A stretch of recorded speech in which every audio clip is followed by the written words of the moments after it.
365 성경 읽기 새한글 성경. 오늘 읽으실 성경은 민수기 5장부터 6장까지입니다. 민수기 5장. 진영 밖으로 내보내야 하는 사람들. 여호와께서 모세에게 말씀하셨다. 너는 이스라엘 사람들에게 명령을 내려라. 그래서 심한 피부병에 걸렸거나 몸에서 고름을 흘리거나 죽음에 다 더러워진 사람이면 누구든지 진영에서 내보내게 하여라. 남자든 여자든 너희는 내보내야 하는데 진영 밖으로 그들을 내보내야 한다. 그리하여 그들이 자기들의 진영을 더럽히지 않게 하여라. 내가 그들 가운데 머무르고 있기 때문이다. 이스라엘 사람들이 그렇게 하여 그런 사람들을 진영 밖으로 내보냈다.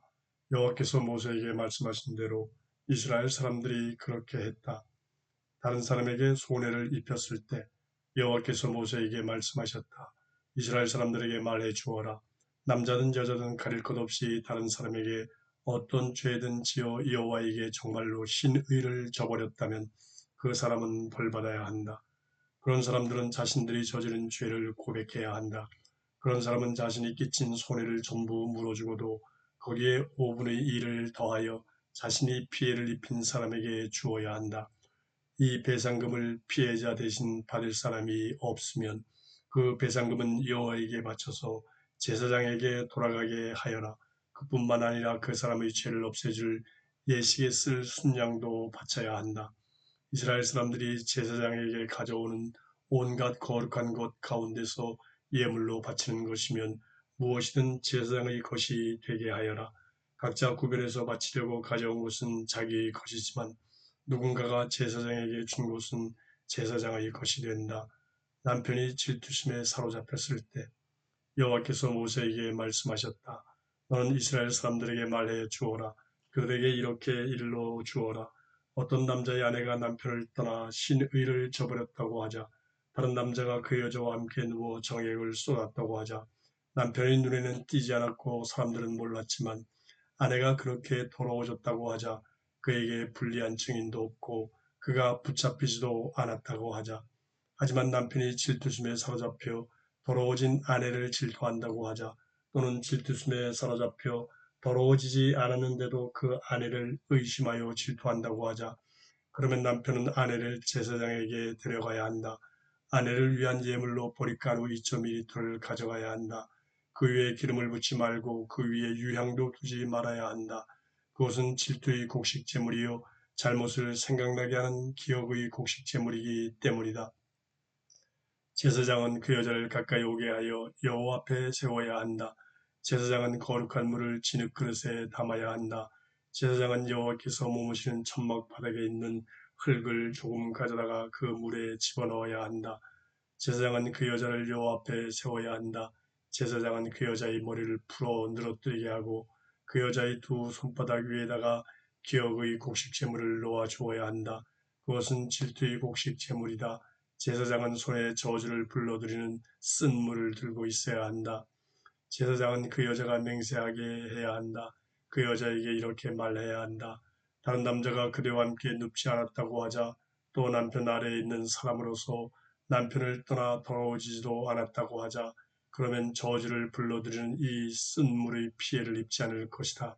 그러나 그대가 남편 아래에 있는 사람으로서 남편을 떠나 더러워졌다고 하자. 남편 아닌 남자가 그대와 잠자리했다고 하자. 제사장은 그 여자가 저주도 받겠다고 맹세하게 해야 한다. 제사장은 그 여자에게 이렇게 말해야 한다. 그러면 여호와께서 그대의 백성이 저주하며 맹세할 때마다 그대를 들먹이게 하실 것이다. 여호와께서 그대의 아랫도리를 쪼그라들게 하고 그대의 배를 부풀게 하실 것이다. 저주를 불러들이는 이 물이 그대의 창자에 들어가 배를 부풀게 하고 아랫도리를 쪼그라들게 할 것이다. 그러면 그 여자는 아멘 아멘 하고 응답해야 한다. 제사장은 이 저주의 말을 두루마리에 적은 다음에 쓴 물로 닦아내야 한다. 제사장은 저주를 불러들이는 쓴 물을 그 여자에게 마시게 해야 한다. 그 쓴 물이 그 여자에게 들어가서 쓴 것이 될 것이다. 제사장은 그 여자의 손에서 질투의 곡식 제물을 받아 그 곡식 제물을 여호와 앞에서 흔들어야 한다. 그 제물을 제단으로 가지고 가야 한다. 제사장은 곡식 제물을 한 줌 집어다가 전체 예물을 생각나게 하는 표시로 제단에서 태워 연기로 바쳐야 한다. 그런 다음에 그 여자에게 그 물을 마시게 해야 한다. 제사장은 그 물을 그 여자에게 마시게 해야 한다. 그가 더러워져서 남편에게 시누를 저버렸으면 저주를 불러들이는 물이 그에게 들어가서 쓴 것이 될 것이다. 그 여자의 배가 부풀고 아랫도리가 쪼그라들 것이다. 백성이 저주할 때마다 그 여자를 들먹일 것이다. 그 여자가 더러워지지 않고 깨끗하다면 피해를 입지 않고 아이를 가질 것이다. 이것은 질투의 법규이다. 여자가 남편 아래에 있는 사람으로서 남편을 떠나 더러워졌다고 하자, 또는 남편이 질투심에 사로잡혀 아내를 질투한다고 하자, 그러면 그 여자를 여호와 앞에 세워야 한다. 제사장은 이 모든 법규를 그 여자에게 적용해야 한다. 그 남편에게는 잘못이 없고 그 여자는 잘못한 것이 있으면 책임져야 한다. 민수기 6장 여호와께 몸 바친 사람에 관한 법규. 여호와께서 모세에게 말씀하셨다. 너는 이스라엘 사람들에게 말해주고 그들에게 일러 두어라. 남자든 여자든 특별한 약속 곧 여호와에게 몸 바친 사람으로 살겠다는 약속을 단단히 했다고 하자. 그러면 그는 포도주와 맥주를 삼가야 한다. 식초처럼 된 포도주와 맥주도 마시지 말아야 한다. 포도즙도 마시지 말아야 하며 포도는 날 것이든 말린 것이든 먹지 말아야 한다. 몸을 바쳐 지내는 기간 내내 품절매이든 껍질이든 포도나무에서 난 것이면 아무것도 먹지 말아야 한다.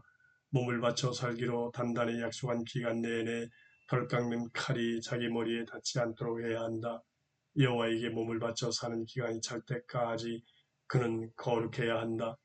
머리카락은 길게 자르게 내버려 두어야 한다. 여호와에게 몸을 바쳐 살기로 한 기간 내내 죽음 곁에는 가지 말아야 한다. 아버지나 어머니나 형제나 자매가 죽었더라도 그 죽음으로 자기를 더럽히지 말아야 한다. 하나님에게 몸을 바쳐 산다는 사실이 그의 머리에서 드러나기 때문이다. 몸을 바쳐 사는 기간 내내 그는 여호와에게 거룩한 사람이다. 그런데도 그의 곁에서 누가 한순간에 갑자기 죽어 그가 몸을 바쳐 사는 표가 되는 머리를 더러워지게 했다고 하자. 그러면 그가 깨끗해지는 날에 머리를 깎아야 한다. 곧 일곱째 날에 머리를 깎아야 한다. 여덟째 날에 맷비둘기 2마리나 집비둘기 새끼 2마리를 만남의 천막 입구에 있는 제사장에게 가져와야 한다. 제사장이 한 마리는 죄 없애는 제물로 다른 한 마리는 다 태우는 제물로 드려야 한다. 그래서 그가 죽음 곁에 있다가 더러워진 죄를 없애 주어야 한다. 그날 그의 머리를 거룩하게 해 주어야 한다. 그는 몸을 바쳐 사는 기간을 다시 정해 여호와에게 몸 바친 사람으로 지내야 한다. 잘못 없애는 제물로 그는 1년 된 어린 양을 끌고 와야 한다. 몸 바친 사람으로 살려고 했으나 더러워졌으므로 그렇게 지낸 이전 기간은 인정할 수 없다. 몸 바친 사람이 지킬 법규는 이러하다. 몸을 바쳐 지내는 기간이 차는 날에 그는 만남의 천막 입구로 가야 한다. 그러고는 여호와에게 예물을 바쳐야 한다. 다 태우는 제물로는 1년 된 흠없는 어린 순양 한 마리를, 죄 없애는 제물로는 1년 된 흠없는 어린 암양 한 마리를 바쳐야 한다. 평화제물로는 흠없는 순양 한 마리를 바쳐야 한다. 고운 밀가루에 누룩 없이 기름 섞은 둥근 빵과 누룩 없이 기름 바른 동글 납작빵 한 바구니도 바쳐야 한다. 곡식제물과 붓는 제물도 바쳐야 한다. 제사장은 여호와 앞으로 가져가서 그를 위해 죄 없애는 제물과 다 태우는 제물을 바쳐야 한다. 순양은 제사장이 누룩 없는 빵 한 바구니와 함께 여호와에게 평화의 희생제물로 바쳐야 한다. 제사장은 그를 위해 곡식제물과 붓는 제물도 바쳐야 한다. 몸 바친 사람은 몸을 바친 표로 길렀던 머리를 만남의 천막 입구에서 깎아야 한다.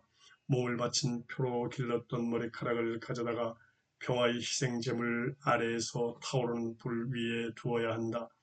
몸 바친 사람이 머리를 깎고 나면 제사장은 삶은 순양의 어깨 바구니에서 누룩 없는 둥근 빵 하나와 누룩 없는 동글 납작빵 하나를 가져다가 그의 손에 두어야 한다.